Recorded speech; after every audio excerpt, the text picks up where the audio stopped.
em sintonia com relação ao tipo de abordagem sobre a questão das desigualdades. Eu vou falar inicialmente um pouco dos resultados do meu trabalho, na perspectiva que eu tenho desenvolvido nos últimos 10 anos, e depois a Pamela vai, a partir, digamos, dessa tese, né, colocar uma perspectiva que é audaciosa, é inovadora e que pode trazer frutos muito importantes.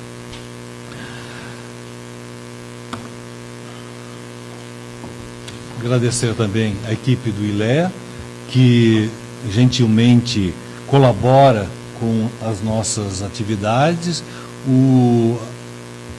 Esse evento será gravado e né, pelo site do ILEA e Facebook vocês vão ter a possibilidade, inclusive, de divulgar para os colegas que não puderam. Nós insistimos na realização no centro, né, por uma razão muito simples. As pessoas, o público em geral, não tem acesso aos locais da universidade.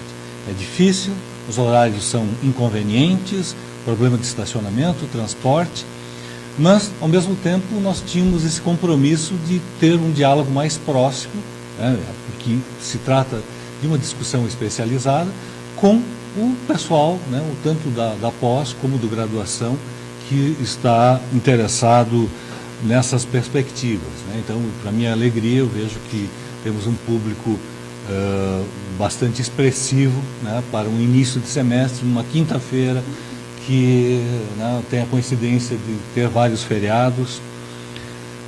Ok. Controla quando eu chegar nos 30 minutos.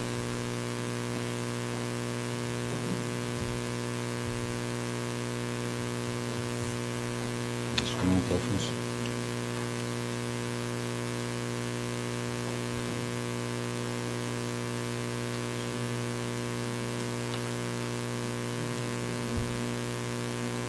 É de baixo? Ah, não. Não, peraí.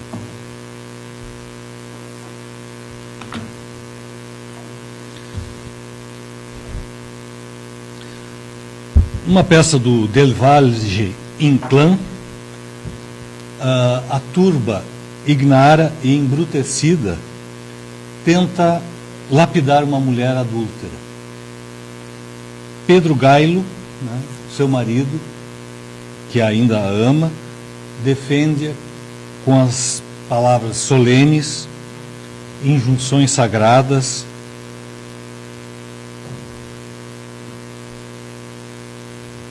qui sine peccato evestrum primus in illam lapidem. E com isso ele consegue afastar os fanáticos moralistas, né, que estavam tentando matar a sua mulher. A peça se chama As Divinas Palavras, uma peça extraordinária, que serve de mote para a minha intervenção hoje à tarde. As Divinas Palavras explicam, justificam, legitimam. Elas explicam práticas, justificam instituições, comportamentos, estruturas, legitimam valores, princípios. Elas se transformam em verdade. Elas se transformam no senso comum, no que é aceito em vários aspectos da realidade, dos comportamentos sociais. E nós temos, a lista é bem maior, mas as divinas palavras que ouvimos todos os dias, que justificam, legitimam, condicionam comportamentos, opiniões, etc. Mercado. Deus é o Deus. O mercado quer, o mercado sanciona. Quem é o mercado? Ele tem a mesma existência de Deus, de uma entidade, né, sobrenatural. Quem está por trás do mercado não se sabe. É algo, é o tótem e o tabu. É o que permite veneração e temor.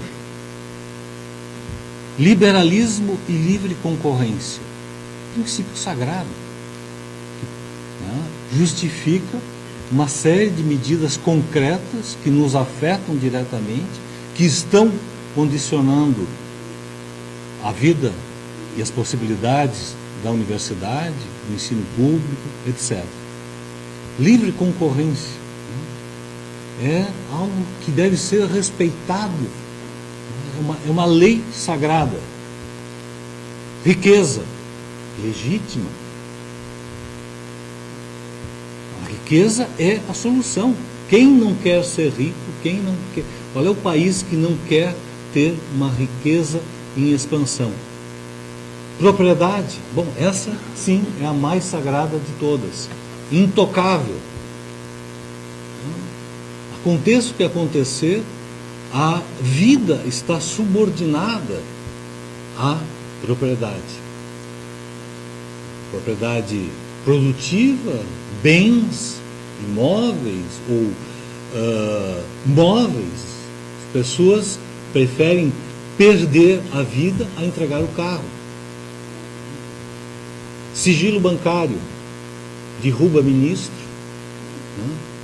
Condiciona a fiscalização das empresas, impede a atuação da Receita Federal, porque assim, é inquestionável. Alguém que se colocar contra o sigilo bancário estará cometendo um crime, estará dizendo uma blasfêmia.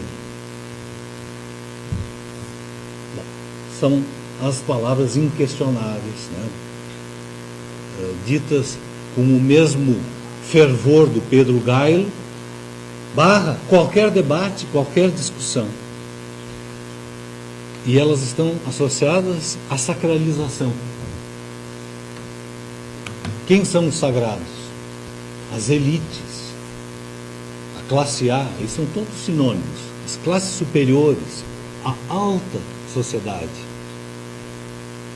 Mas elite é a mais... As outras podem até ser classificações para marketing, Ibope, etc. Né? Mas elites é a palavra que se coloca de forma inquestionável na designação das pessoas que comandam, dos poderosos, dos que são superiores, enfim. E aí nós temos o desdobramento dessa análise, dessa conceituação positiva em bairros nobres, luxo. Luxo é sempre associado a bom gosto, a distinção. E,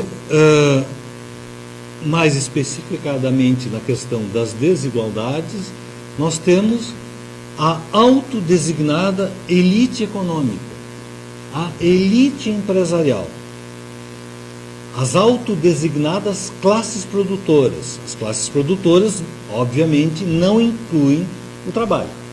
Não, são os donos do capital, né, os fazendeiros, os industriais, os empreendedores, ou, mais especificadamente, os grandes empreendedores.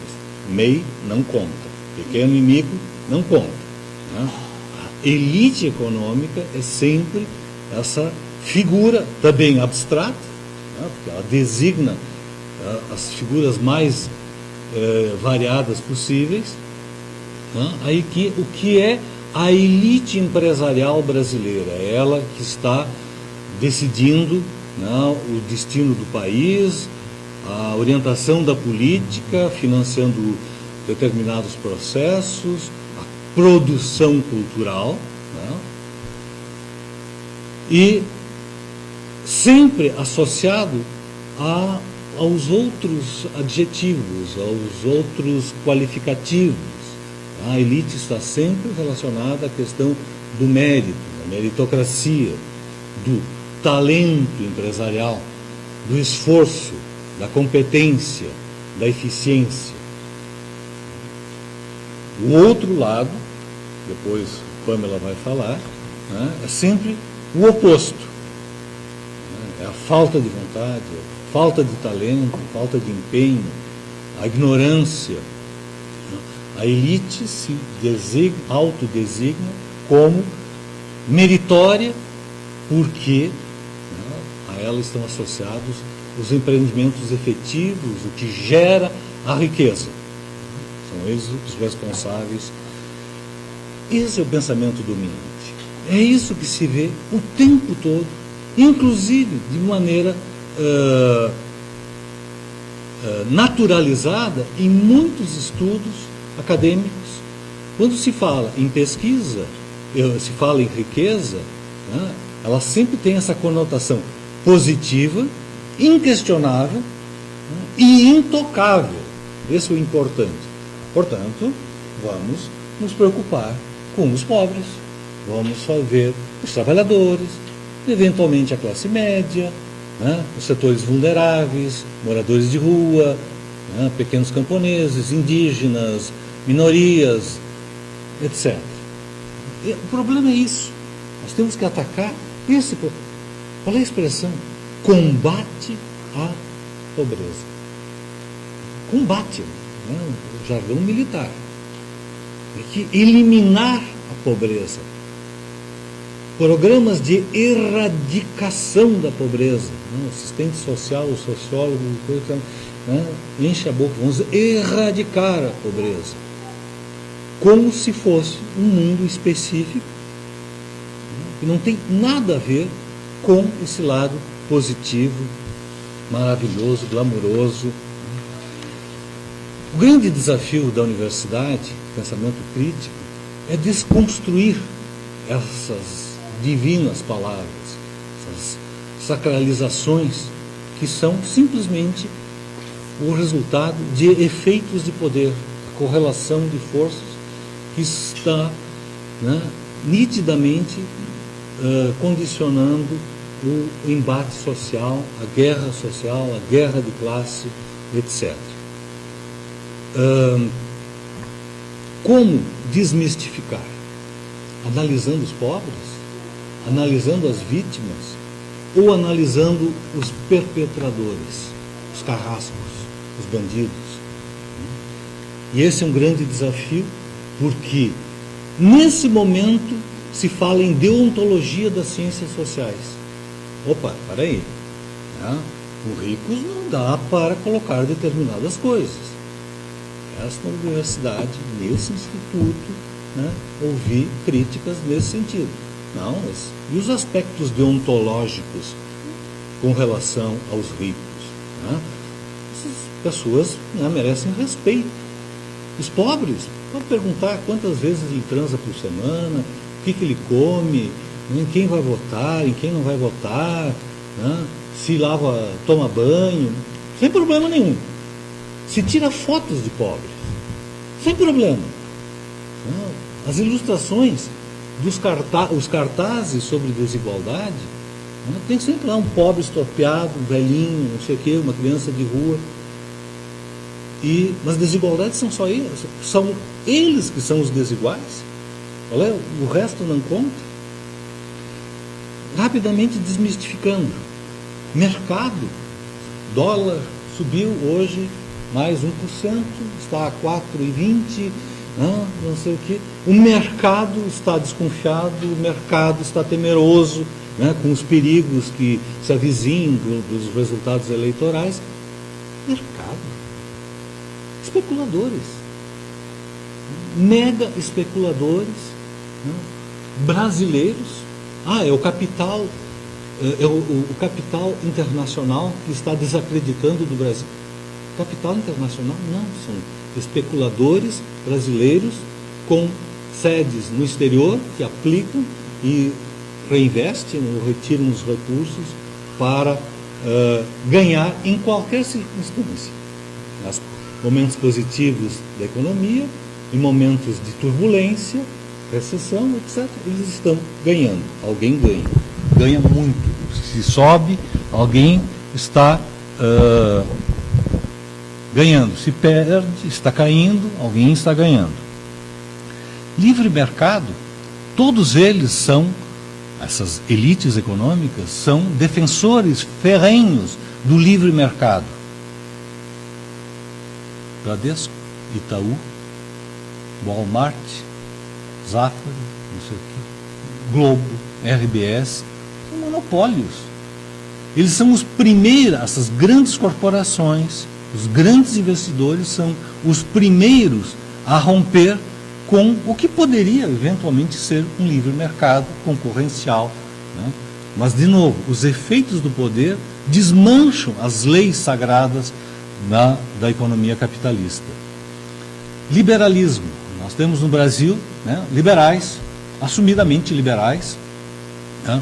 E como dizia um bom analista da sociedade brasileira, chamado Antônio Delfim Neto, os liberais brasileiros fazem discursos na Fiergs ou na Fiesp, né, durante o dia, e à noite vão para Brasília fazer lobby para privilégios fiscais, tributários, legislações específicas, etc.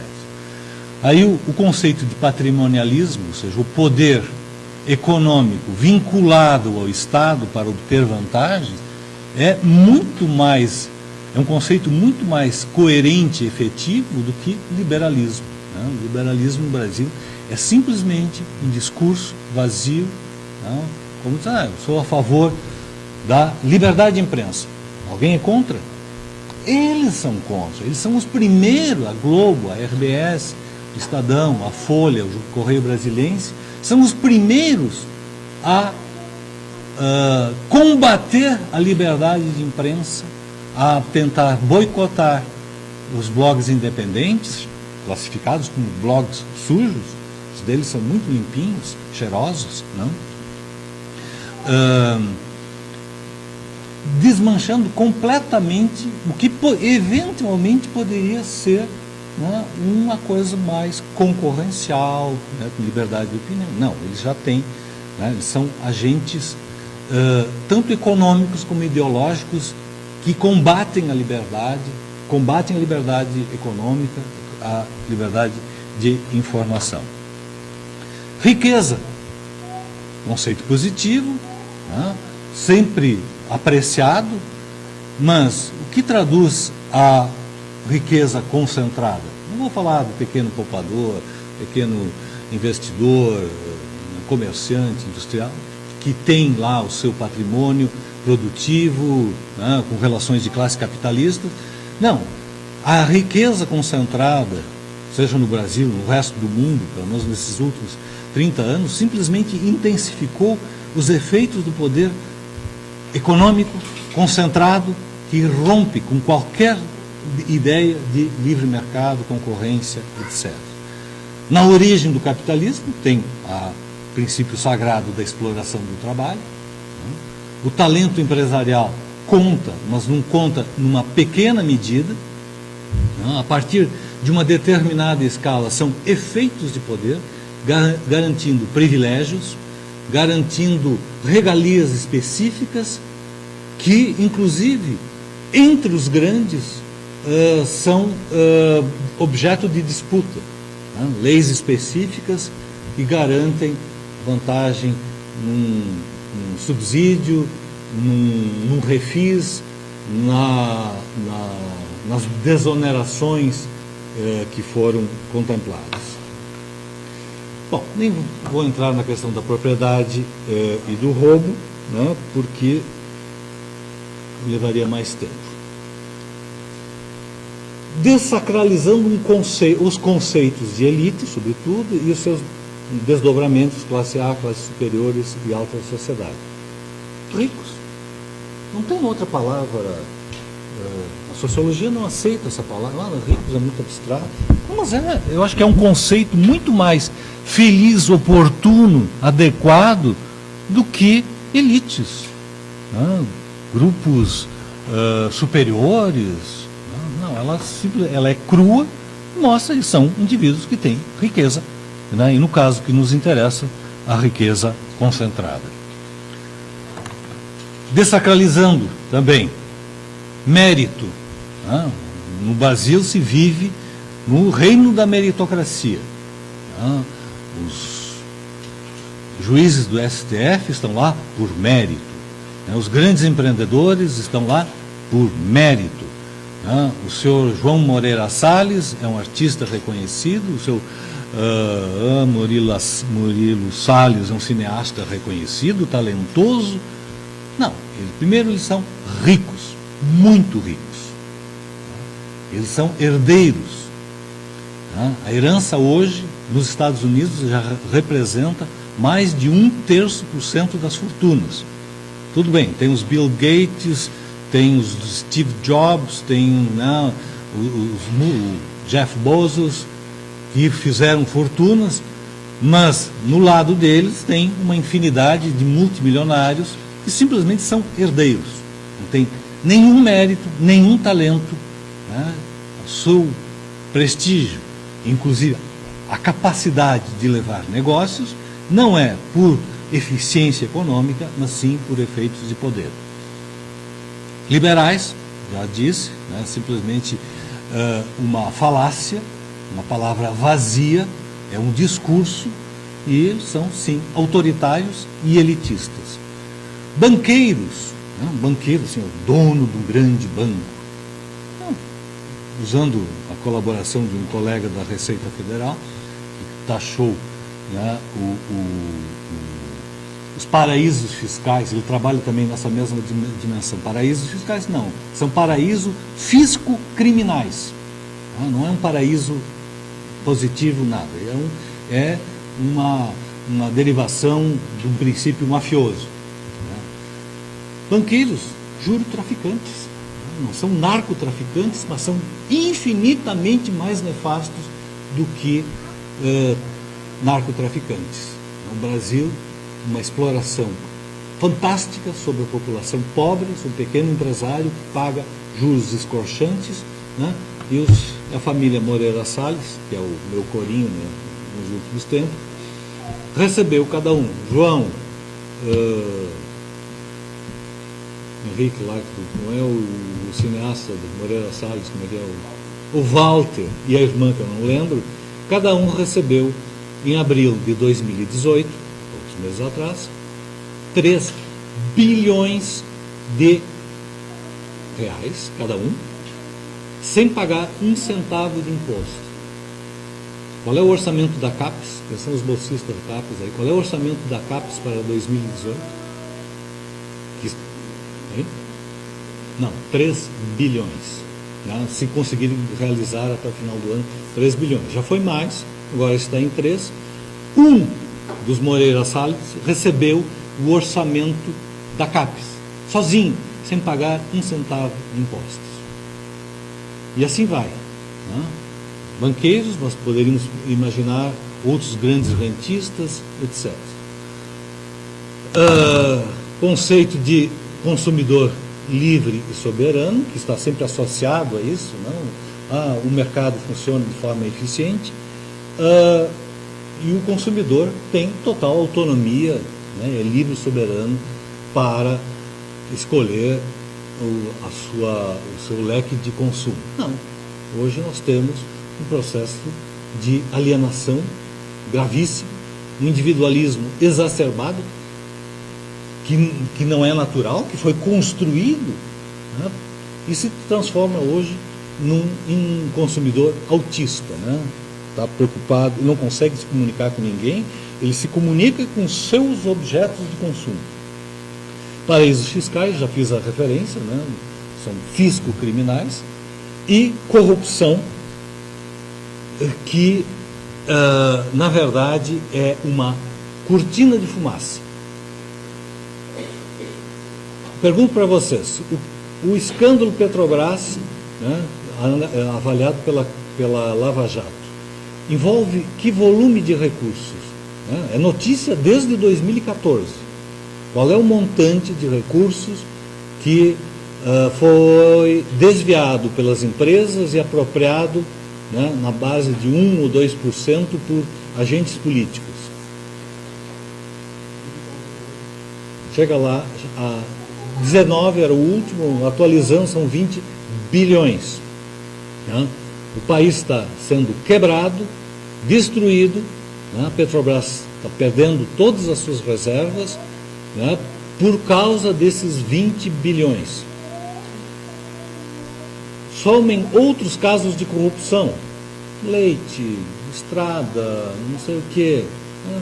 Digamos assim que monte a 50 bilhões de reais nesses últimos anos. Né? Disso, uma parte foi para agentes públicos, né? Dirigentes partidários ou operadores. Qual é a sonegação no Brasil? De responsabilidade dos grandes empresários, não do pequeno comerciante, né, do restaurante que não dá nota e que sonega. Cálculo do Sindicato da Receita Federal, dos auditores da Receita Federal, os grandes, a elite econômica, os grandes empreendedores sonegam anualmente mais de 300 bilhões de reais. O Brasil bate recordes de sonegação, por todos os lados. E o que se ouve 99,999% do tempo, das notícias, da informação, das análises, é a corrupção. Os grandes grupos, a elite empresarial, né, os empreendedores, têm dívidas previdenciárias da ordem de 400 bilhões, aí é saldo, né, saldo dos últimos anos. Grandes empreendedores, grandes banqueiros, Itaú, Bradesco, Santander, RBS, Hospital Moinhos de Vento, PUCs do Brasil inteiro, Universidade Mackenzie, né? Ou seja, nós não estamos falando de pobres coitados, né, que tem um comércio na Restinga, né, uma revenda de automóveis em Lajeado. Não, são os grandes. Isso resolve o orçamento da saúde, da previdência, da educação, triplica, quadruplica o orçamento do CNPq, da CAPES, da FINE, etc. Mas aí, na corrupção, não é a palavra sacralizada, mas é a palavra demonizada. Quando, na verdade, isso é nada em comparação com os crimes que as nossas elites, nossos ricos, caros ricos, provocam como prejuízo para a nação. Eu vou simplesmente dar mais uma indicação, o meu tempo já... Essa referência ao Valle Inclán eu tenho um texto no livro da Freda Indusky, publicado pelo Mercado das Letras, que fala as palavras de desigualdades. Quer dizer, então, recuperei um pouco essa ideia, né, de um vocabulário sacralizado, né, e de palavras demonizadas, né, pobreza, né, moradores de rua, crianças de rua, etc. E um livro que eu recomendo também é de um psicanalista. Vocês vejam que a ciência social muitas vezes está a reboque, ou pelo menos não dá conta de dimensões que a psicanálise crítica trabalha, né, que ele fala do divino mercado. É um texto bem prolixo, mas que tem esse objetivo de ir desconstruindo essa mitologia em termos de classe, essa sacralização de comportamentos predadores, né? E, bom, eu acho que vocês conhecem os meus 2 livros, né? A Riqueza Desmistificada e Ricos Podres de Ricos, né? Que são os nossos ricos que custam muito caro para a sociedade. Obrigado.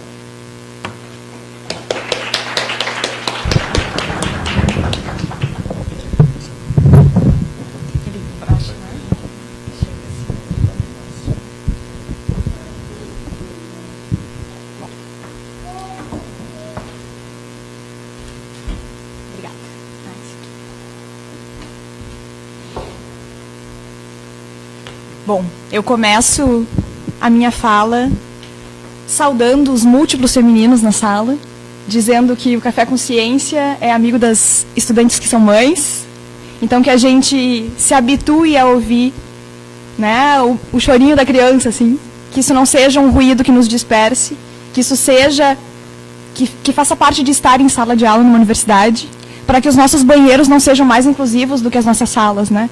Os banheiros do IFCH dizem, aqui cabem todos os femininos. Que as salas também consigam dar conta de todos eles. Então, fico muito feliz em ver vários hoje aqui nessa sala. E a minha fala hoje é... Fiquei pensando no que eu poderia compartilhar com vocês quando o professor Catani me pediu para falar algumas linhas mestras que teriam me vindo a partir da pesquisa que eu fiz na minha tese. Algumas linhas de força dessa pesquisa, que é sobre pobreza. Sobre um certo discurso colonial sobre pobreza. E fiquei pensando, então, no que eu poderia trazer para vocês, porque, afinal de contas, foram tantos anos produzindo uma tese, né? Tem tantas páginas, a gente tem tanta coisa para falar. E aí eu me lembrei do Michel Houphouët-Boigny, um antropólogo haitiano, que, se vocês não conhecem, procurem. O fato da gente não conhecê-lo diz muito a respeito dos nossos discursos coloniais sobre pobreza. E o modo como nós concebemos a pobreza como um lugar vazio de anunciação. Incapaz de falar, incapaz de nos trazer saberes interessantes para darmos conta dos nossos próprios problemas. Né? Bom, o Michel Houphouët-Boigny fala em um livro chamado Global Transformation, Anthropology and Global Transformation, acho que tem uma tradução em espanhol dele. Ele diz que quando convidam ele para falar, ele geralmente escolhe compartilhar as questões ardentes dos temas que ele vem estudando. Mais do que dados, então, mais do que aprofundar temas sobre os quais eu venho me debruçando há 10 anos, e eu convido vocês a lerem a tese, se quiserem isso de forma mais detida e profunda, o que eu fiz hoje foi selecionar algumas questões ardentes para compartilhar com vocês a respeito desse tema, que o professor Catani batizou nossos caros pobres, nossos ricos caros. Então, movida por esse título, convidada por esse título, preparei essa fala de hoje. E ela vai ter basicamente 4 etapas. A primeira delas, em que eu vou falar um pouco sobre a emergência da pobreza global, narrativas hegemônicas do pós-Segunda Guerra. Depois, então, nós vamos entrar em nossos caros pobres, a pobreza como lugar vazio no coração da ajuda internacional. Depois disso, a gente passa para insurgências desde o Sul, colocando o problema em outras chaves. E, por fim, eu faço um convite a vocês, um convite de liberação do pensamento e da imaginação sociológica. A descolonização da pesquisa social sobre pobreza. E aí tem algumas propostas. Pois bem, tudo isso vem de um dado encontro meu com epistemologias do Sul, com teoria social produzida nesses países que a gente veio a conhecer por um discurso que os coloca no lugar de pobreza, privação, destituição, prostração. Países que a gente não costuma ver associados à produção de conhecimento interessante, à produção de ciências sociais, menos ainda de universidades produtivas nesse sentido. Então, o que eu faço também, e por isso eu fiz questão de trazer slides com as caras dessas pessoas, as fotografias desses pensadores e o nome deles, para que vocês possam anotar e visualizar de que mão vem a teoria social produzida aí, de que cor de pele vem a teoria social produzida aí, de que experiência concreta no mundo ela está saindo, para que isso possa inspirá-los, e aí eu acho que a função do Café com Ciência também é essa, de popularizar esses achados, de que ele sirva também para vocês, que ele sirva para dar conta dessas questões sobre as quais nós viemos nos debruçando, quase sempre sobre as mesmas chaves. A gente muda um pouquinho a pesquisa, mas a gente segue fazendo as mesmas perguntas. E com as mesmas perguntas a gente não vai chegar a lugares muito diferentes. Então o convite é que a gente formule perguntas novas para dar conta da novidade. A gente não vai conseguir dar conta da novidade com perguntas velhas, reformuladas e retentadas. E o convite aqui, tem gente fazendo perguntas incríveis. Tem gente fazendo perguntas com muito potencial descolonizador. A gente aqui não está sabendo acessar essa teoria. E dizer que ela não existe, dizer que há uma crise nas ciências sociais, é ignorar a potência das ciências sociais produzidas no sul do mundo. Então, também é uma tentativa de compartilhar isso com vocês hoje. Bom,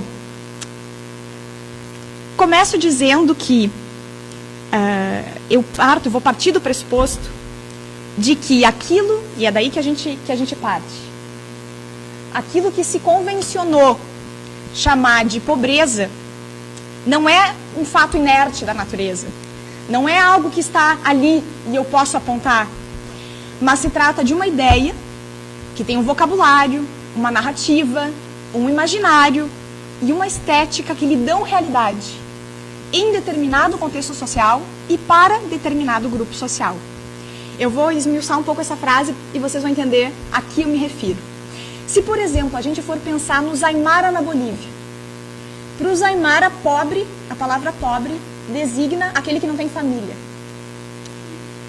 Se a gente for ver entre comunidades indígenas amazônicas, pobre equivale a solteiro. O que isso nos quer dizer? Quer dizer que pobreza é avaliado como, a partir das relações sociais de um dado indivíduo ou grupo e da possibilidade que ele tem de dar conta da sua vida sozinho. O indivíduo que tem que dar conta da sua vida sem relações é pobre nessas comunidades. Entre os persas, especificamente os sufis, a pobreza indica uma subsistência baseada em simplicidade, frugalidade, suficiência e respeito por tudo que é vivo. Bom, esses exemplos nos ajudam a sondar a pluralidade de entendimento sobre o que é pobreza e sublinhar a necessidade da gente pensar nela como fenômeno multifacetado, complexo, definido sempre nas suas relações, sempre histórico e sempre situado. Esse entendimento se torna imperativo quando nós somos confrontados com uma determinada noção de pobreza, que se tornou hegemônica e que, apesar de ser filha de um determinado arranjo político que a gente consegue localizar muito especificamente, ele acaba se apresentando como universal, unívoco, e ele segue lastreando a produção de conhecimento nas ciências sociais, nas políticas públicas, na intervenção internacional sobre pobreza. Bom, que conceito é esse de pobreza? É um conceito que emerge no contexto pós-Segunda Guerra Mundial, com a criação das Nações Unidas e a celebração, no âmbito das Nações Unidas, de um novo consenso. Que consenso é esse? A única possibilidade de se evitar uma nova guerra estava numa paz a ser conquistada pela via do desenvolvimento. As palavras sagradas do professor, né? As palavras divinas, que abrem todas as portas, que permitem qualquer intervenção, que possibilitam desde a pesquisa social até os pesquisadores sociais com suas maletas, chegando nos países, até ONGs sem nenhuma autorização nacional que adentram as portas dos países como se não houvesse soberania no cenário internacional. O desenvolvimento, esse termo amébico, que serve para designar absolutamente tudo e nada, e permitir expropriações terríveis, né, como outrora muitos outros discursos permitiram, como o da civilização, por exemplo. E o dos direitos humanos também vem permitindo. Bom, essa afirmação de que a única paz possível se daria pela via do desenvolvimento, nesse momento histórico, né, que é a paz conquistada na fase de pós-Segunda Guerra, Guerra Fria, até foi bem recebida nos países do sul do mundo, naquele momento histórico. Por quê? Porque muitos deles, esses países do sul, vinham do continente asiático e africano, mobilizados por lutas de libertação nacional. Então, essa fase pós-Segunda Guerra é uma fase marcada por inúmeros processos de libertação nacional. Quase 40 países, em torno de 40 países africanos e asiáticos conquistam a sua independência em relação a colonizadores que sentavam no Conselho de Segurança da ONU nesse momento histórico e passavam a fazer parte das cadeiras das Nações Unidas. Pois bem, havia esperança entre esses países de que essa proposta de uma paz por via do desenvolvimento pudesse se tratar de um acerto de contas, de finalmente se ter a possibilidade de um ajuste que daria conta de reconhecer as feridas impostas pelo colonialismo, a espoliação de riquezas a que foram submetidas as populações tradicionais, a espoliação dos territórios, a construção ativa do empobrecimento dessas comunidades. Essa esperança, ela também se alimentava do fato de que a guerra, essa a que se punha fim, havia sido comandada, se vocês lembram bem, contra um regime fundado sobre o racismo. Bom, intelectuais europeus nesse momento histórico se levantavam para dizer que o humanismo europeu era oco, que esse humanismo europeu, de que tanto se gaba essa Europa, nesse momento, não foi capaz de impedir uma guerra fratricida, não foi capaz de impedir os horrores do Holocausto. Esse humanismo que já justificou tanta coisa, esse humanismo que daria conta de uma civilização inteira, das missões civilizatórias a que a Europa se dedicou. Junto com Hannah Arendt, Aimé Césaire, martinicano, a Hannah Arendt também é pouquíssimo lida, interessante se vocês não conhecem o trabalho dela ainda, né? Europeia, mas judia, vai viver como pária nos Estados Unidos, vai escrever desde lá, escreve esse livro mandatório, que é As Origens do Totalitarismo, fala sobre antissemitismo, racismo, como base do que aconteceu, e aí se encontra com o discurso do Césaire. O discurso do Césaire, Aimé Césaire, o poeta da negritude, um dos fundadores do movimento da negritude, esse discurso sobre o colonialismo, que vocês encontram em PDF na internet, é um discurso de cerca de 12 páginas, dá para ler inteiro muitas vezes. Esse discurso vai dizer, concordando com Hannah Arendt e acrescentando algo mais aí, ele vai dizer, bom, talvez, e a gente lendo esse discurso pudesse pensar nesse momento histórico, talvez tenha chegado o momento de descobrir que essa civilização fundada sobre a violência, a escravidão, o sangue e a morte de populações inteiras trazia no seu coração um Hitler que só se ignorava por falta de lógica. É isso que o Césaire vai dizer no discurso sobre o colonialismo. Ou seja, há um ar aí de que algo talvez esteja acontecendo. Essas nações com sucesso nos seus processos de independência, esses escritos vindo à tona, uma denúncia de uma certa Europa, a denúncia de um certo Ocidente, que talvez não tenha dado conta, não tenha notado o Hitler que trazia em seu coração. Bom, infelizmente, esse clima não se confirma. O discurso do desenvolvimento que o desenvolvimento prometia, ele não consegue cumprir. E o que vem à tona, nas palavras do argentino Walter Mignolo, é um desenvolvimento que torna-se um novo termo na retórica da modernidade para esconder a reorganização da lógica da colonialidade. Novas formas de controle e exploração do setor do mundo, agora decodificado como terceiro mundo e países subdesenvolvidos. Bom, o intelectual Majid Hanema, depois tem a foto com o nome dele, ele é iraniano, cientista social iraniano, ele vai escrever um verbete no dicionário sobre desenvolvimento. Tá aqui. Esse dicionário tem verbete da Vandana Shiva, do Arthur Escobar, tá lindo, tem tradução para o espanhol. E no verbete dele ele vai dizer o seguinte, acompanhem comigo, a pobreza global, que inicia aí nesse momento histórico, que é decretada, que é descoberta, é uma construção inteiramente nova e moderna. Os materiais básicos envolvidos em sua construção são essencialmente a monetarização da vida e a integração forçada das sociedades vernaculares na economia mundial. Em um dos seus primeiros relatórios, o Banco Mundial correlaciona de perto o problema da pobreza global com os produtos nacionais brutos dos países. E o que ele postula aí? Postula que os países com uma dada renda média são, por definição, pobres e subdesenvolvidos. Expressa a responsabilidade das nações mais ricas, sendo a mais rica os Estados Unidos, de ajudar os países pobres a elevar seus padrões de vida. Assim, pela primeira vez na história, nações e países inteiros passam a ser considerados e se considerarem pobres, sob o argumento de que sua renda é insignificante em comparação com aqueles que hoje dominam a economia mundial. Consequentemente, a renda nacional foi introduzida como uma nova medida global para expressar os vários estágios de desenvolvimento econômico proposto como resposta final à pobreza. Bom, esse foi o mote, essa construção foi o mote pelo qual os em torno de 40 países recém-independentes, que haviam acabado de fazer seus processos de libertação e de luta por independência, fossem convertidos em pobres. um pouquinho antes, movendo lutas revolucionárias por independência.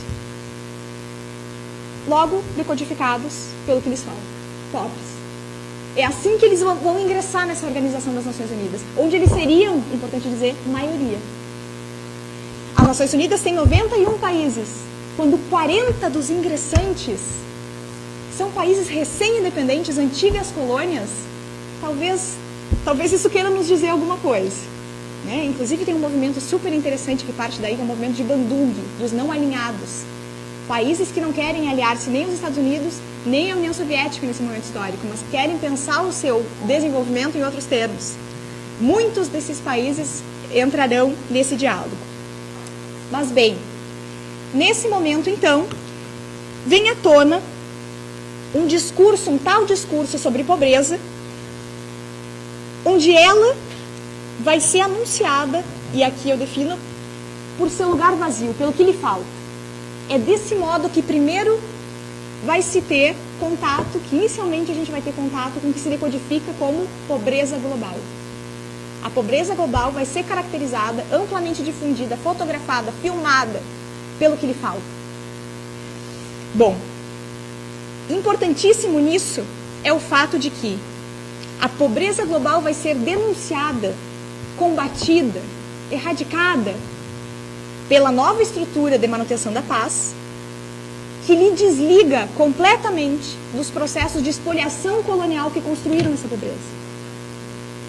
Ou seja, o processo de empobrecimento que dá origem à situação de indigência de diversos povos é desligado do conceito de pobreza global. E o que acontece é uma responsabilização maciça de países inteiros pela penúria em que se encontram. E a atribuição desse Estado a um certo gosto pelo obscurantismo, a ignorância, a uma certa característica desses povos tradicionais que não se libertam das suas culturas estagnantes.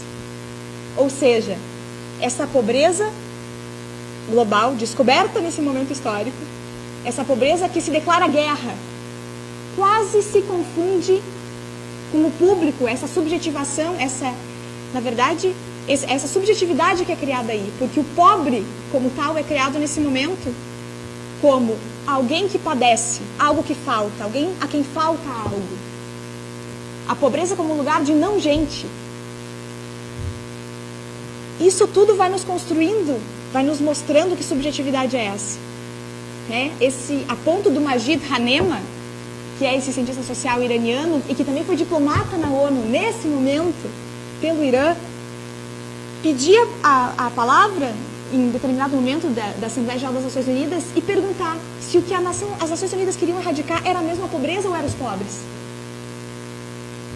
Ou seja, o modo como a luta é mobilizada a luta contra a pobreza envolve estar contra o que as Nações Unidas dizem que é atraso, ignorância, feitiçaria, obscurantismo, indolência, preguiça dessas populações, diz muito sobre um dado discurso sobre pobreza, que decodificaram e tiveram sucesso em fazer isso, espaços potentes, recém-herdeiros de lutas coloniais, que poderiam muito compartilhar com outras nações do sul do mundo que já haviam vivido ou que não viveram esses processos, não tiveram revoluções anticoloniais eles próprios e poderiam aprender com elas, que isso fosse convertido em impotentes, carentes, essa comunidade inteira, com essa luta histórica, densa, fosse então arrefecida na sua potência.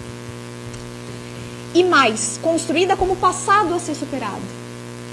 É muito interessante esse mecanismo de construir África como passado. África e América Latina e Ásia, sul do mundo, como passado, ou seja, não contemporâneo. Não contemporâneo. E construir um certo espaço como não contemporâneo diz muito, porque é não vê-lo como alternativa. Eu não vejo como gente vivendo aqui e agora, compartilhando o mundo comigo e produzindo respostas possíveis a problemas aqui e agora. Não, eu vejo como um passado, algo que eu já superei. Isso é um jeito de arrefecer também a potência desses espaços. Não só são construídos como passado, mas são construídos como espaços que não fazem parte, que não dizem respeito ao contexto global. É construída não só como passado, mas como algo distinto da modernidade, algo distinto do desenvolvimento. Afinal de contas, ser subdesenvolvido não é como ser um indígena latino-americano, não é como ser um negro africano. Ou seja, o subdesenvolvimento é construído como algo que acontece lá, África, América Latina. Enquanto o desenvolvimento, esse da modernidade, esse construído à custa de muito sangue, muito ouro, muita riqueza desses espaços, é construído como um fenômeno absolutamente do norte, europeu e americano.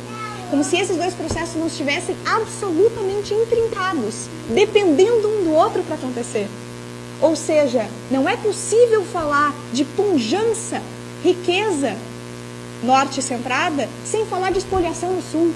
Esse processo é um só. Não se trata de coisas apartadas. É isso que os estudos pós-coloniais, anticoloniais, decoloniais, tanto tentam reforçar, mas que os teóricos do sul do mundo estão aqui trazendo também, desde já há mais tempo, inclusive. Bom, a pobreza como lugar vazio, gente, de desenvolvimento, professor, por favor, é um lugar de onde as pessoas não podem viver. É um lugar onde as pessoas têm que ser retiradas. Vejam como isso vai aparecer nos trabalhos depois. A pobreza é um lugar da onde eu tiro gente. Não é um lugar onde as pessoas vivem. É um lugar que tem que ser combatido, erradicado. É construída como lugar vazio, no sentido de que não é possível conceber a pobreza de qualquer maneira criativa, de qualquer maneira concebendo lutas ou resistindo. Ela é simplesmente um lugar de prostração, débil, enfermo, carente, de não gente. E aí eu coloco que começa a se operar um processo que é a exotização da pobreza por duas vias. A primeira é a demonização do pobre, a conjuração desse estranho, porque o pobre é sempre um estranho, né? Ele é sempre perigoso, ele é sempre alguém que eu não conheço, que vai me trazer doença, que faz muito filho, que transmite germes desconhecidos, né? que vem ao mundo com feitiçaria, doença, que tem que ser extirpado. Então a conjuração do estranho, do pobre como estranho, a exotização da pobreza, o discurso de ódio mobilizado em relação a esse grupo. Um grupo que tem que ser impedido, contido, limitado. No limite tem que ser punido, encarcerado. Porque se a gente deixa, se proliferam. Tem essa coisa que eles se proliferam loucamente. Eles proliferam filhos, eles proliferam germes, eles proliferam feitiços, crimes. Né? Então, a exotização da pobreza, pela sua conjuração, sua demonização. E, ao mesmo tempo, esse outro lado da exotização, a produção da pobreza como corpo dócil. Isso é importante da gente falar. Porque esse processo é mais tênue. Ele vem com um discurso benevolente. Ele vem com uma série de políticas de fixação. Ele vem com uma série de políticas destinadas a encontrar esse corpo dócil que estava ali só esperando, afinal de contas, ser resgatado. Esse corpo que está ali pronto para tudo, entregue ajuda internacional, grato. E se não é grato, a gente não gosta. Se não é grato, causa mal-estar. Se a gente for ver, gente, um exemplo muito que nos ajuda a entender isso de maneira muito contundente dentro da universidade. O modo como alunos indígenas, numa sala de aula, tem um exemplo, que eu vou dar para vocês. Um aluno indígena numa sala de aula, que durante 3 semanas não falou nada. E na 4ª semana falou, e ficou 1h30 falando. Por quê? Porque são outras temporalidades. É outro modo de se relacionar com a palavra, com a escuta. É outro modo de conceber a própria fala como possível. E aí o que essa professora vai dizer? Não dá. Não ouviu nada, não participou nas primeiras 3 semanas e depois só ele queria falar.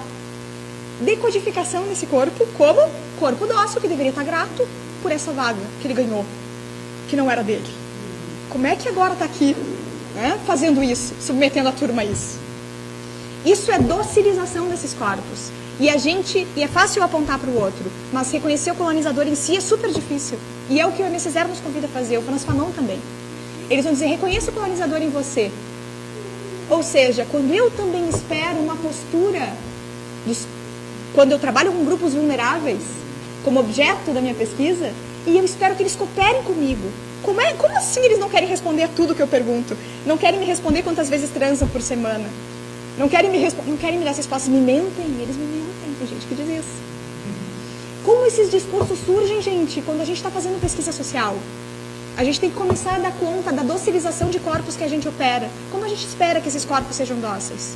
Como é dado que a pobreza está aberta e esperando o pesquisador chegar e deveria ser grata, porque tem alguém que se interessando por eles. Enquanto que a riqueza, os ricos, seguem absolutamente fechados a isso. Não se desenvolve sequer metodologia para se chegar a isso. Se hoje a gente quisesse acessar um deles, a gente não sabe nem como procurar. A pobreza não. A gente consegue, no lugar, dizer, não, aqui, esse é o lugar dos pobres. E eu gostaria de ler para vocês um trechinho, se vocês me permitem, e acho que a literatura está aí para nos ajudar nesse sentido, desse escritor português que é o Antônio Lobo Antunes. Não sei se vocês conhecem. Antônio Lobo Antunes. Ele é de Benfica e ele foi enviado como médico, psiquiatra, para auxiliar, para atender como médico, na libertação colonial da Angola. E lá ele escreve esse texto que se chama Os Pobrezinhos.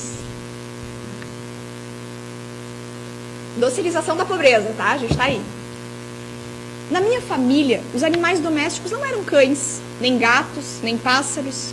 Na minha família, os animais domésticos eram pobres. Cada uma das minhas tias tinha o seu pobre, pessoal, intransferível, que vinha à casa dos meus avós uma vez por semana, buscar com sorriso agradecido sua ração e comida. Os pobres, para além de serem, obviamente, pobres, de preferência descalços, para poderem serem calçados pelos seus donos, de preferência rasgados, para poderem ser vestidos por camisas velhas, que se salvavam desse modo do destino natural dos pregões, de preferência doentes, a fim de receberem uma embalagem de aspirina, deviam possuir outras características imprescindíveis: irem à missa, batizarem filhos, não andarem bêbados e, sobretudo, manterem-se orgulhosamente fiéis a seus benfeitores. O plural de pobre não era pobres, o plural de pobre era esta gente. No Natal e na Páscoa, as tias reuniam-se em bando, armadas de fatias de bolo, saquinhos de amêndoa e outras delícias equivalentes, e deslocavam-se piedosamente ao lugar onde estavam esperando-nas, isso é, um bairro de casas de madeira na periferia de Benfica, a fim de distribuírem, numa pompa de reis magos, blusões de lã, cuecas e sandálias que já não serviam a ninguém, imagens de Nossa Senhora de Fátima e outras maravilhas, de igual calibre. Os pobres surgiam logo de suas barracas, alvoroçados e gratos, e as minhas tias preveniam-me logo: não se chegue muito que essa gente tem piolhos. Nessas alturas e só nessas alturas era permitido oferecer aos pobres dinheiro, presente sempre perigoso, por correr o risco de ser gasto de forma irresponsável. Essa gente, coitada, não tem noção do dinheiro. O pobre da tia Carlota, por exemplo, foi proibido de entrar na casa dos meus avós, porque quando ela lhe meteu 10 tostões na palma, recomendando que não gastasse em vinho, o atrevido lhe respondeu, mal criadíssimo: não, minha senhora, vou comprar um Alfa Romeo. Os filhos dos pobres definiam-se por não irem à escola, serem magrinhos e morrerem muito. Ao perguntar as razões dessas características insólitas, foi-me dito, num encolher de ombros: o que é que o menino quer? Essa gente é assim. E eu entendi que ser pobre, mais do que um destino, era uma espécie de vocação. Docilização da pobreza. A pobreza como lugar carente, pronto e entregue ao pesquisador, ao agente da ajuda internacional, ao executor de políticas públicas, pronto a ser salvo. Essa é uma outra tendência nebulosa. E a gente vai ver isso não só nos pobrezinhos, mas no discurso de posse do presidente americano Henry Truman, em 1964, quando toma posse da presidência e vai fazer o seu discurso.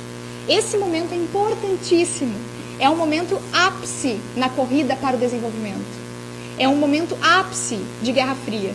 E ele vai dizer, gente, escutem, e qualquer semelhança não é mera coincidência. Ele vai dizer: mais da metade da população do mundo vive em condições abjetas.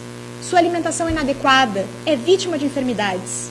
Sua vida econômica é primitiva, está estancada. Sua pobreza constitui um obstáculo e uma ameaça, tanto para eles quanto para áreas mais prósperas. Pela primeira vez na história, a humanidade possui conhecimento e capacidade para aliviar o sofrimento dessa gente. Creio que deveríamos colocar à disposição dos amantes da paz os benefícios de nosso acervo de conhecimento técnico, para ajudá-los a conquistar uma vida melhor. O que temos em mente é um programa de desenvolvimento. Produzir mais é a chave para a paz. A chave para produzir mais é uma aplicação melhor e mais vigorosa do nosso conhecimento técnico e científico. E aí o que acontece? Com esse discurso, se mobiliza nos Estados Unidos uma estrutura que vai da criação dos primeiros grandes centros de pesquisa sobre pobreza. A Universidade de Wisconsin vai ter o primeiro, vai ser diretamente ligado ao Departamento de Estado americano e vai auxiliar e vai inclusive informar a política externa americana nesse período. Ou seja, um certo discurso sobre pobreza, a pobreza como corpo dócil, a pobreza conjurada, naquilo que tem de rebelde e de potente, vai aparecer e vai informar toda a pesquisa social nesse momento histórico, desde um grande centro produtor de conhecimento, que é os Estados Unidos. Não é à toa que, nesse momento histórico, os governos desses países serão decodificados como governos não confiáveis. E aí o que acontece? ONGs americanas é que vão fazer o trabalho, porque, afinal de contas, como confiar nos governos do terceiro mundo? Nesse momento se proliferam organizações não governamentais. A maior delas, a USAID,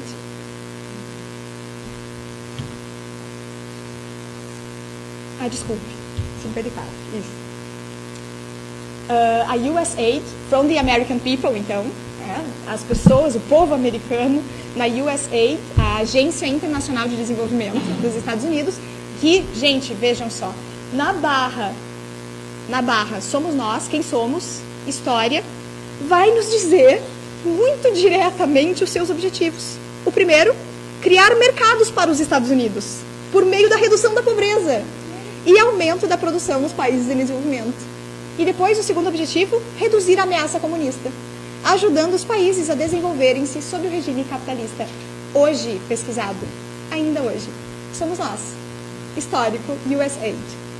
Bom, desde então, a USAID vai capitanear não só recursos do governo americano, mas das Nações Unidas, vai formar especialistas, vai demandar especialistas, vai fazer relatórios, vai executar projetos, vai oferecer projetos, vai levantar milhões de dólares para investimento no país, não, para levantar a sua estrutura física robusta nos países em que ela vai operar.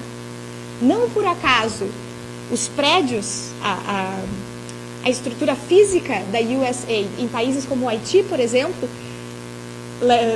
hoje existem em lugares que eram casarões coloniais. A casa do colonizador é hoje ocupada coerentemente pela USAID, ou seja, a sua estrutura é milionária, ela movimenta milhões de dólares. Isso faz com que a gente vá começando também a fazer esse vínculo, que depois eu vou propor como indissociável, não da pobreza, com essa noção de desenvolvimento e desigualdade social, mas de uma certa riqueza e movimentação de milhões de dólares, de uma estrutura milionária, com o que é decodificado como pobreza. Como essas coisas vão andar juntas, né? E é essa ligação que a gente tem que voltar a fazer. Pois bem, isso vai operar algo que o Jean Casimir, esse sociólogo haitiano ainda vivo, vai chamar nesse livro, que se vocês não conhecem, procurem. Também ele está disponível em espanhol, ele foi escrito em espanhol, porque o Jean Casimir fez seu doutorado na Universidade do México, no momento em que muitos brasileiros também se encontravam lá, os teóricos da teoria da dependência, principalmente o Rui Mauro-Marini. Ele vai ser um colaborador. E vai escrever esse livro indispensável que se chama La Cultura Oprimida. E o que ele vai dizer ali? Ele vai dizer que vem se operando, desde o momento pós-Segunda Guerra, algo que ele decodifica como envilecimento da pobreza. E o que é envilecer? É tornar vil, é construir como vil. O que o Casimir vai dizer? Ele vai dizer que são construídos como vis práticas e saberes que essas populações mobilizam para manter a vida e o laço social vivos e operantes. E que são aí denunciados como arcaísmo, ignorância, obstáculo ao desenvolvimento, mal que deve ser extirpado, né? Envilecer a pobreza é partir do pressuposto de que toda pobreza é igual e decretá-la sempre vil. Isso é um modo de colonizar a vida pelo discurso. Isso é importante. As formas que a gente opera para colonizar a vida pelo discurso. E de impedir que uma dada pobreza deixe de ser concebida como problema social na mesma medida em que uma certa riqueza pudesse ser considerada como tal. No Haiti, a teoria social haitiana, as insurgências desde o sul, Georges Anglade, não sei se vocês já ouviram falar também, tem um monte de nomes aí interessantes. O Georges Anglade é cientista social, geógrafo e linguista. Ele morreu no terremoto de 2010. A obra dele está toda disponível na universidade, na biblioteca da Universidade do Quebec. Em um momento que ele é premiado por essa universidade, pelo conjunto da sua obra dedicada a estudar desenvolvimento e democracia, ele vai fazer um discurso que se chama Éloge à la pauvreté, elogio à pobreza. Ousadíssimo. E aí o que ele vai dizer? Ele vai dizer que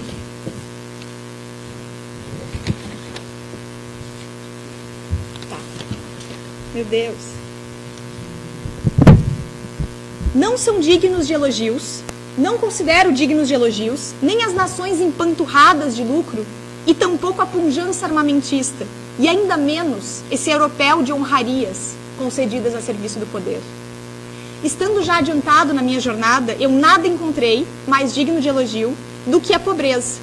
Não a miséria, isso é importante agora, não a miséria, repugnante e abjeta, inaceitável na sua negação da dignidade humana, mas a pobreza, aquela que com obstinação feroz se tem desejado transformar, sem jamais questionar que saber exporta acerca da sobrevivência.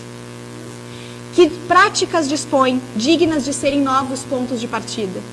Soube-se descrevê-la sem compreendê-la, lamentá-la sem respeitá-la e, sobretudo, soube-se amalgamá-la à miséria para desativar a alternativa de que está plena.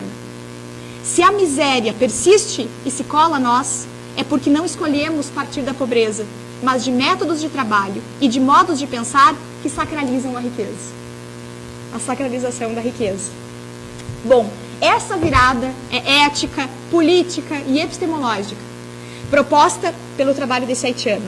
E ela encontra eco direto no trabalho do Albert Tevoedjé, também, né, não conhecemos, sociólogo do Benin, né, africano do Benin, que é de onde saíram a maior parte dos navios negreiros que inclusive desembocaram na Bahia e no Haiti.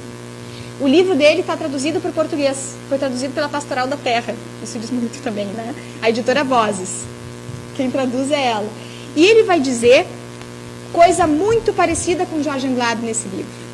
Ele vai partir, ele começa dizendo que é preciso desonrar o dinheiro, é o primeiro capítulo, desonrar o dinheiro, recusando a ostentação e o aumento desmedido da capacidade de consumo como modelo de desenvolvimento das nações. E, em seguida, ele propõe esse mesmo movimento metodológico do Anglade. Libertar a pobreza da associação, nas palavras dele, com algo que não a constitui, indigência e miséria. Ele vai dizer que tem uma outra pobreza, a gente não está sabendo ver. Uma pobreza que é digna, onde é possível viver. Desde onde é possível produzir práticas e saberes que mantêm a vida, que mantêm o laço social, que são criativos, que podem indicar modos de vida não capitalistas. Modos de vida profundamente associativos. Será que a gente não está sabendo fazer as perguntas para que essa pobreza diga o que é? Será que as perguntas que a gente faz impedem que ela diga o que é? Bom, ele vai dizer, ele propõe, isso sim, e olhem que interessante aí, o Albert Tevoedjé, que se amalgame miséria e riqueza extrema. Isso é muito importante. É a acumulação desmedida de alguns que leva à existência de uma massa de indivíduos reduzidos à indigência e obrigados a recorrer à caridade pública ou privada para sobreviver. A miséria nasce da mesma civilização do esbanjamento. É isso que diz o Albert Tevoedjé. E ele vai decretar: a acumulação acontece no organismo quando uma substância introduzida não é nem absorvida devidamente nem eliminada, ou seja, ela é tóxica. Da mesma forma, a riqueza, quando significa acumulação desordenada, torna-se tóxica para a sociedade onde está localizada, porque a opulência não controlada nem dominada produz adoecimento, o seu próprio e o do seu ambiente. Bom, ele convoca a desenvolver a tecnologia da vila, reencontrar o tempo de viver, produzir respostas para bem viver e bem morrer, que não partam da terceirização de tudo. Porque a riqueza, afinal, a resposta para a melhor educação é poder pagar no colégio. A resposta para a doença é poder pagar no hospital. Respostas que não partam da terceirização de tudo. Como acolher familiares que envelhecem? Como fazer o amor durar? Como fazer do corpo uma usina de vitalidade e energia, pronto para o desafio de viver? Como Anglad, o Tevo Edré ressalta que só há miséria porque não se escolheu a pobreza digna como modelo de desenvolvimento, colocando-se em seu lugar uma riqueza opulenta, feita de consumo e desperdício, que sequer é conhecida pelas populações e que nada tem a dizer de contundente sobre as questões ardentes que ele levanta. Ambos contrapõem-se à lógica desenvolvimentista, que consiste na expansão a nível global do modelo ocidental e de vida boa, apresentando dois exemplos bem simples. O Anglad fala que no Haiti as casas na zona rural são muito leves em função da frequência dos terremotos e das chuvas e dos furacões. É uma tecnologia que permite que a vida se mantenha, ou seja, ela desaba, mas não mata a gente. Enquanto que muitas casas que foram erguidas com a ajuda internacional de cimento mataram muita gente nessa mesma região. É a tecnologia de manutenção da vida. O Anglad vai falar disso. O Tevo Edré vai falar de algo parecido. Ele vai falar das telhas de zinco na África que tornam a casa um forno e que substituíram as telhas de barro, material ali presente que mantinha uma temperatura adequada. Exemplos muito simples da tecnologia da vila, da tecnologia de manutenção da vida presente nesses espaços. Bom, esse movimento simultâneo de ambos, e a que ambos nos convocam, é importante. Reabilitar a pobreza como espaço de criação, de bem viver, desabilitar a ignição que faz dela o maior foco de atenção no combate à desigualdade social, gera como efeito simultâneo a percepção do que o professor falava, da riqueza extrema e desmedida como principal produtor, vetor e mantenedor da desigualdade. Bom, eu tenho um monte de coisas mais para falar, eu não vou ter tempo. Leiam a minha tese, mas... Leiam a minha tese. Eu vou terminar já falando para vocês dessa convocação que eu quero fazer. Eu ia citar um outro sociólogo haitiano que defendeu a sua tese aqui no Brasil, gente, na Federal de Pernambuco, o Jean Anil Luiz Just, escrevendo em português, falando, denunciando o que ele chama de solidariedade do espetáculo, contra justamente a ajuda internacional. E ele vai falar como ela substitui solidariedades da vila. Enfim, interessantíssimo. Leiam, quem quer trabalhar com esse tema, depois me peça, eu passo o nome dele. Morreu também na manhã do terremoto, foi assassinado. Mas bem, e aí a gente chega no último, libertar a imaginação sociológica. Pensar o papel das ciências sociais, pensar o papel que as ciências sociais têm e tiveram no projeto colonial, atualizado pelas lógicas desenvolvimentistas do pós-Segunda Guerra, implica a gente pensar o exercício que a gente faz, que a gente coordena, de violência epistêmica, entendida como colonização da vida pelo discurso. Verificamos assim o modo como a nossa produção de conhecimento reforçou certas representações de pobreza, contribuindo para que elas se tornassem dominantes, modulando com rigidez os modos de imaginar a realidade e de interagir com ela, habilitando algumas associações, como por exemplo, riqueza e desenvolvimento, associação sempre habilitada, sempre permitida, e interditando outras, como por exemplo, pobreza e bem viver, por que não? Ou riqueza desmedida e miséria. E agora eu vou ler esse trechinho do René Depestre. Ele vai dizer: no momento atual, não se conhecem pesquisas de campo sobre as sociedades mineradoras, sobre as usinas açucareiras, sobre as companhias frutíferas, cafeeiras. As ciências sociais esquadrinharam o mapa do Caribe e da América Latina, sem, entretanto, perceber no seu caminho as instalações imperialistas. Passando pente fino em cada canto do território americano, o olhar da teoria social se limitou, ainda que brilhantemente, a designar as mitologias, os sistemas de parentesco, os preconceitos raciais, a literatura oral, os costumes sexuais e culinários, as criações musicais e artísticas, a miséria das populações, sem jamais se interessar com o mesmo entusiasmo pelos conselhos de administração dos bancos e das bolsas neocolonialistas. Onde estão os cientistas sociais para pesquisar as castas militares das instituições econômicas e políticas, dos mecanismos pseudo-jurídicos? Em resumo, quando serão esquadrinhadas as estruturas elementares do poder imperial, que, em cumplicidade com as oligarquias nacionais, continuam a subdesenvolver as sociedades americanas, enquanto enriquecem de modo ilegítimo. René Depestre, cientista político haitiano, vivo nesse livro, disponível em português, que se chama Bom Dia e Adeus à Negritude. Procurem em PDF, disponível. Pois bem, a partir dessa convocação, feita pela teoria social haitiana-africana, eu convido vocês a três movimentos. 3 movimentos de descolonização da nossa produção sobre pobreza.